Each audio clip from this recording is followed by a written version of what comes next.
18-20 घंटे काम रोज का है। तो ये तकरीबन लगभग 1992 से हमारा जो वर्कलोड है वो ऐसे ही है। हमारे पास पहले दिन जो लोगों की भीड़ थी वो 100 प्लस थी फर्स्ट डे जब हमने काम शुरू किया था, तो वो आज तक ऐसे ही चल रही है। आज 200-250 लोग रोज मिलते हैं, तो सबकी हिस्ट्री देखी जाती है, फिर डॉक्टरों से वैद्यों से मिलाया जाता है, दवाइयाँ दी जाती हैं, तो हम उनको दबा देते हैं और उनकी दुआएं जो हमें मिलती हैं वही शायद हमारी सेहत का काफ़ी हद तक वो पोषण करती हैं, और उसी के कारण हम थोड़ा दुरुस्त रहते हैं, चुस्त रहते हैं, तंदुरुस्त रहते हैं। लेकिन एक चीज़ हमने जो शुरू से अपने जीवन में रखी, जैसे हमने 1992 में हमने बुक में पढ़ लिया था कि जो त्रिफला है वो आपकी बॉडी का पोषण करेगा, और अगर इसको आपने लगातार ले लिया, ये एक रसायन है, आयुर्वेद का जो रसायन होता है वो सबसे उत्तम होता है। जैसे च्यवनप्राश है, हल्दी है, और बहुत सारी चीज़ें आयुर्वेद में ऐसी हैं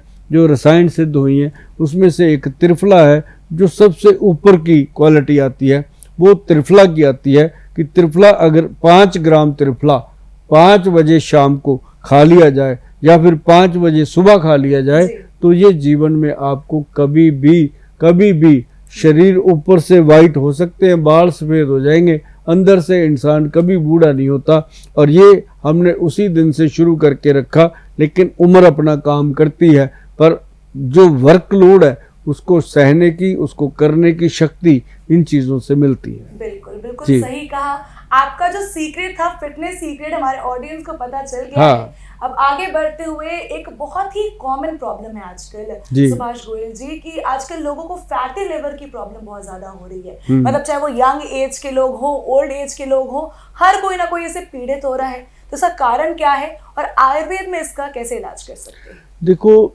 जिन लोगों को लीवर फैटी की प्रॉब्लम हो चुकी है या लीवर खराब हो चुका है, लीवर सिरोसिस तक की प्रॉब्लम हो चुकी है, उनका इलाज होता है सिर्फ आयुर्वेद में। आयुर्वेद में ये नहीं है कि अकेले सुभाष गोयल ही करते हैं, सारे वैद्य करते हैं। बहुत अच्छे अच्छे वैद्य हैं जो आपका इलाज करते हैं, आप रोज़ उनको देखते हो, मिलते हो, तो उनके साथ आप डिस्कस कीजिए और आपको इसका ट्रीटमेंट मिलता है। लेकिन जिन लोगों को अभी ठीक हैं, डर लगता है कि हम दुनिया में रहते हैं, समाज में रहना है, तो ये जो आजकल जंक फूड का चलन है, खाना पीना है, वो तो करना ही पड़ता है। अब दोस्तों में बैठ के बंदा मना कैसे करे? तो ये सब करने पड़ते हैं। लेकिन अपने लीवर को कोई प्रॉब्लम ना आए, कभी ना आए, उसके लिए मैं आपको बता देता हूँ कि सुबह सुबह खाली पेट जैसे ही आप सो के उठते हो, रात को पानी में कुछ चीज़ें डाल रहा हूँ, डाल दो, जिसे हम व्हीट ग्रास कहते हैं। व्हीट ग्रास पानी में 1 चम्मच डालो, सुबह खाली पेट पियो, आपके शरीर का खून बढ़ेगा। खून बढ़ेगा तो लीवर में ताकत आएगी, लीवर फ्लश होएगा, लीवर को साफ करने की शक्ति है। फिर उसी समय आप सुबह आप क्या करेंगे, अश्वगंध पाउडर को पानी में डाल दीजिए, शाम को पी लीजिए, कमाल हो जाएगा। तो ये घरेलू चीज़ें बहुत काम करती हैं। लेकिन जिन लोगों को लीवर फैटी होता है, उसके लिए आपको हमारी जो वेबसाइट है www.vaidwan.com, उस साइट पे जाके काम करना होगा। उस पे जाके लिखेंगे कि ट्रीटमेंट फॉर फैटी लीवर, तो हमारा बहुत गुड तरीके का उसमें पैकेज है। बहुत एक महीने से लेकर 3 महीने तक उस दवाई को करना होता है और पेशेंट बिल्कुल फिट होते हैं। और मैं कहता हूँ कि ये चीज़ें जो आप खाया करो, क्योंकि उसमें लिव एक्शन कैप्सूल है, LB अमृत गोली है, फैटी लीवर C के कैप्सूल है, ऐसी 3-4 चीज़ें और भी हैं, मिला करके आपको दिया जाता है। तो लीवर जो है वो 1 महीने में काफ़ी हद तक ठीक हो जाता है, और 2-3 महीने में आपके OTPT सेट हो जाते हैं, GGT सेट हो जाते हैं, और जो आप टेस्ट कराते हो जिसमें ग्रेड 1 आता है, 2 आता है, 3 आता है, वो सारे कंट्रोल हो करके एक बार लीवर नॉर्मल हो जाता है। उसके बाद परहेज रखिए, माँ की दाल, राजमा, आलू, चावल, अरबी, भिंडी, सफ़ेद चने, 7-8 चीज़ें छोड़ दीजिए ज़िंदगी में।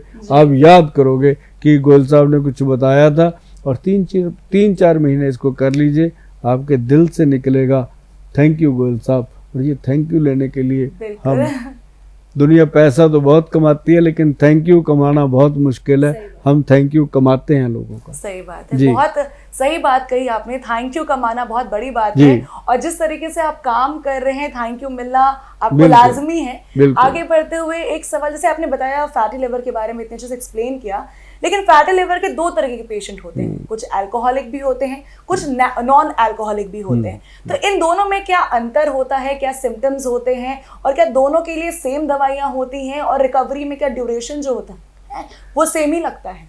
देखिए, जो लोग अल्कोहलिक हैं उनकी मात्रा कम है। अच्छा। बहुत कम लोग हैं जो अल्कोहलिक हैं वो फैटी लीवर है, लेकिन आजकल नॉन अल्कोहलिक जो लोग हैं उनको ज्यादा प्रॉब्लम है। फैट, वो तो शराब पीते हैं, क्लियर है पता कि ये अल्कोहल लेते हैं, लेकिन जो बाहर का खाना खाते हैं, जो जंक फूड खाते हैं या पैक फूड खाते हैं, उसका पता ही नहीं उसमें क्या खा रहे हैं। अब बताओ, तवे से उतरी हुई रोटी अगर 40 मिनट के बीच में खत्म कर दी तो उसके पूरे पोषण तत्व मिलेंगे आपको। अगर 40 मिनट के बाद खा रहे हो तो आपको उसका फायदा ही नहीं कोई खाने का, लेकिन खाते हैं लोग, घर से बांध के ले आते हैं, खाना पड़ता है। ये खाना खाने का एक बहाना होता है कि पेट भर दिया, और पेट भर गया, एनर्जी तो मिलेगी। यहाँ 100 मिल रही थी वहाँ 50% मिलेगी, मिल जाती है घर के खाने से, पर पैक फूड से तो वो भी नहीं मिलता। तो पैक फूड जो है वो फैटी लीवर का कारण बन रहा है। आप उसके बारे में ज़्यादा डीप जाएंगे तो ये पूरा एपिसोड बीत जाएगा इसी बात में। बस मैं 100 की एक ही बात बताता हूँ कि फैटी लीवर जो है उसका मुख्य कारण जो है वो हमारे पैक फूड, जंक फूड या फिर अल्कोहल है, ऐसी चीज़ों से होता है। और इसको ठीक करने के लिए सबसे बेहतरीन इलाज जो है वो आयुर्वेद में है। और इससे बचे रहने के लिए आप, जो मैंने आपको बताया कि त्रिफला का पाउडर खाइए, आप सुबह सुबह खाली पेट व्हीट ग्रास का पाउडर लीजिए, बहुत मस्त रहेंगे आप जी। एक और छोटा सा सवाल इससे जुड़ा हुआ है मेरा, कनेक्टेड है, फैटी लिवर की हम बात कर रहे हैं, तो फैटी लिवर से क्या और भी कोई डिजीजेस, कोई प्रॉब्लम, जैसे डायबिटीज हो गया, ऐसी कोई प्रॉब्लम होती है? मैं आपसे जानना चाहूंगी। देखिए, जो लीवर है हमारा, ये सबसे पहले मैं बता दूं कि ये राइट हैंड होता है जी। ये 1.5 किलो के करीब का एक ऑर्गन है हमारी बॉडी में, सबसे हैवी यही है। तो इसके हम जो भी खाते पीते हैं वो इसी को जाना है, इसके अंदर गया तो ये आगे एक एक अंग को पोषण करता है। अब जैसे इसके अंदर चीज ठीक नहीं गई, ये खुद ही बीमार हो गया, तो ये आगे क्या करेगा? अब ये इंसुलिन चाहती है, इसको मिलनी चाहिए, तो वो उसको पैंक्रियाटिक सिक्रेशन से नहीं मिलता। तो क्या होता है कि लीवर जो है वो डे बाई डे वीक होता है, और साथ साथ बॉडी के जो दूसरे ऑर्गन्स हैं वो वीक होने लगते हैं। जैसे आपकी आंखें कमजोर हो जाती हैं, आपको बाथरूम बहुत तेज आने लगता है, प्रोस्टेट ग्लैंड बढ़ जाते हैं, थायराइड बढ़ जाते हैं, और कई बार तो ऐसा होता है कि पैंक्रियास इतना वीक हो जाता है कि इंसान को पता ही नहीं चलता कब 400-500 मिलीग्राम तक शुगर हो गई। जब टेस्ट कराते हैं तो पता चलता है, फिर हॉस्पिटल में एडमिट कर लिया जाता है। तो लीवर के साथ साथ ये चीजें कनेक्टेड हैं। कोलेस्ट्रॉल हो गया, ट्राइग्लिसराइड हो गया, शुगर हो गया, थायराइड हो गया, ये सारी चीजें इसके साथ इनकनेक्टेड है। तो जब भी हम ट्रीटमेंट देते हैं, हम भी देते हैं, अब जैसे लोग कहते हैं करेला, जामुन, नीम वगैरह ले लो, शुगर कंट्रोल, ये सारी लीवर के ही ट्रीटमेंट है, शुगर तभी ठीक होती है जी। कोलेस्ट्रॉल और फैटी लिवर में क्या कनेक्शन है, मतलब किस तरीके से कोलेस्ट्रॉल पेशेंट जो होता है वो सफर करता है फैटी लिवर से? अब जैसे क्या होता है कि लीवर खराब, लीवर ने आगे सप्लाई ठीक से नहीं दी, उसका कोलेस्ट्रॉल लेवल जो है वो जैसे बैड कोलेस्ट्रॉल है वो बढ़ गया, जो गुड कोलेस्ट्रॉल है वो कम हो गया। तो ऐसे में क्या होता है कि गुड कोलेस्ट्रॉल की अगर मात्रा बढ़ जाती है, बैड कम अपने आप हो जाता है। तो वो उसके लिए क्या होता है कि हम पौष्टिक खाना खाने की कोशिश करते हैं, लेकिन पौष्टिक खाना जो हम खाते हैं उसमें भी बहुत सारा वायरस होता है। तो लीवर को वो जाकर के वीक कर देता है, लीवर धीरे धीरे काम नहीं करता, तो उसके साथ ये कोलेस्ट्रॉल बढ़ता है और ट्राइग्लिसराइड मतलब खून गाढ़ा हो जाता है, और साथ ही साथ इसका क्या होता है कि ब्रेन वीक होता है। ये एक बड़ी प्रॉब्लम।